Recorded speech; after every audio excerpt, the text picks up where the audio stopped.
what you just said. The quality is lagging the quantity.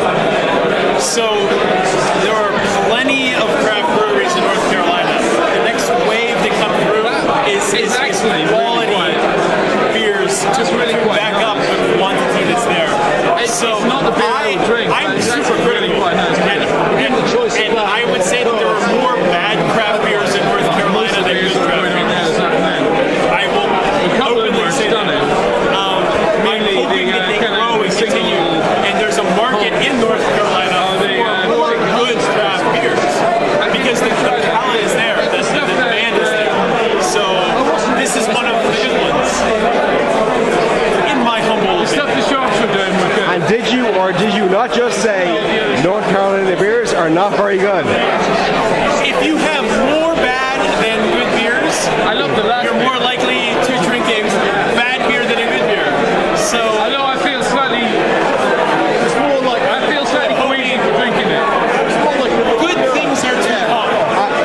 And this is one of the good beers, yeah? This is one of the good beers. All right, so this is a good beer. Highland Brewery is a very good brewery, a relatively large brewery out of Asheville, North Carolina. It's a so says he. Sorry? Yeah. It's the Gaelic Ale. They're playing off of this. I brought it too because it's ironic that I'm bringing this Highland Scottish ale to the UK. It's a good one. It's a good one. I want to be so. I studied a lot with the beer judge certification program. So I'm an apprentice now. I'm studying to take the exam again in November. So I want to have the backing behind, declaring the beer good or bad. I want to have the certified knowledge of doing that. But nonetheless, I'm up to about 220 breweries I've visited across the States, Canada, Europe, Germany, just traveling around. So I've been tasting and I experience it. I know what's out there. I get what's going on, and I would just wish that some breweries would say I'm a marketing play, not a beer connoisseur play, right? If I want to market to a crowd, kind of like the big breweries, fine, I want to market. I'll do the marketing play. Don't expect it to be a big hit at a beer blogging conference or a beer connoisseur conference. So are there any kind of peculiarities in North Carolina? Because like Pennsylvania, where you can't buy a single beer, you have to buy a whole case of beer. Any kind of weirdness going on? Depends how long your battery is, because I can talk for a long time about this. 2 bars. there's a lot. To summarize, I would say North Carolina is in the south, the southern region of the states. It has a remarkably fantastically beneficial beer laws for the area. So in North Carolina, you can serve beer you can craft brew above 5% alcohol. You can have a bar on premise. You can sell your beer off premise. So you can be a brewery with a bar and then sell your beer to other restaurants, to other bars. Very simple, obvious thing that is not common in the States at all. You buy beer in grocery stores, you buy it in supermarkets. The beer laws are fantastic. Because of that, we've just had 3 big craft breweries in America decide to position their second facility in North Carolina to distribute along the East Coast. Already? So you have Oscar Blues, you have Sierra Nevada, and you have I heard about the Sierra Nevada. And you have Fat Tire from New Belgium. Oh, Fat Tire. So So these 3 breweries are very well known. They're all West Coast breweries. They're out of anywhere that they could choose on the East Coast, they decided to move to North Carolina. It's centralized from, if you're talking Miami to Boston, Maine, it's more or less in the middle. They've chosen North Carolina. It's because of the beer laws, and it's also because this beer culture is growing. So it's a good, to me, it's a really good model for a beer market that's growing, not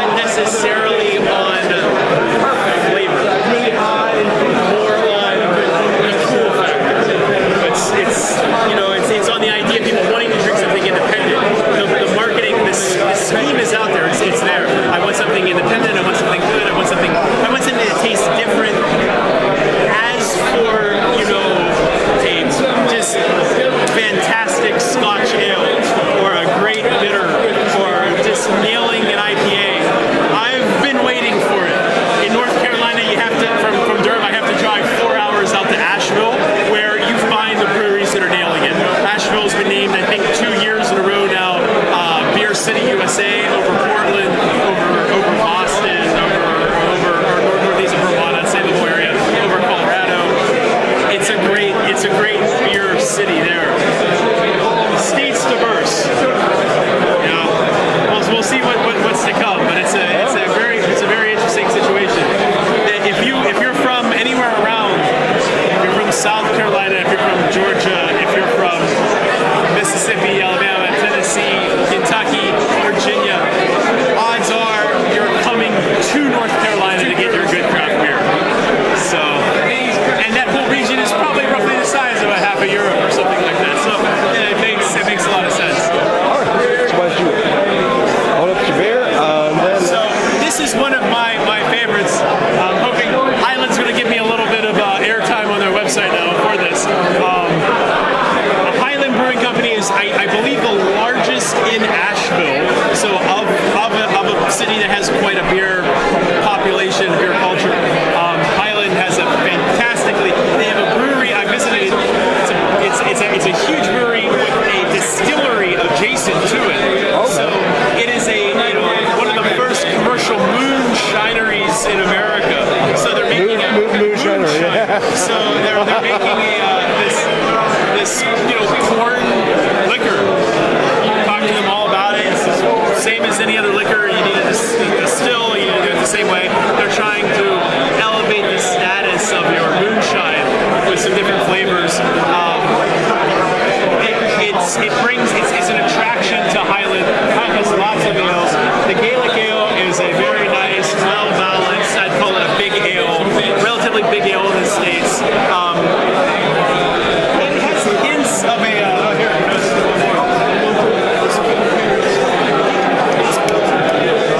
I think until I was here this entire weekend, I would have called it British. I would have called it had this Scotch aroma. Now that I've been here for 2 or 3 days, I've been drinking nothing but British and Scottish beers. That, to me, it now tastes like an American take on a Scotch ale.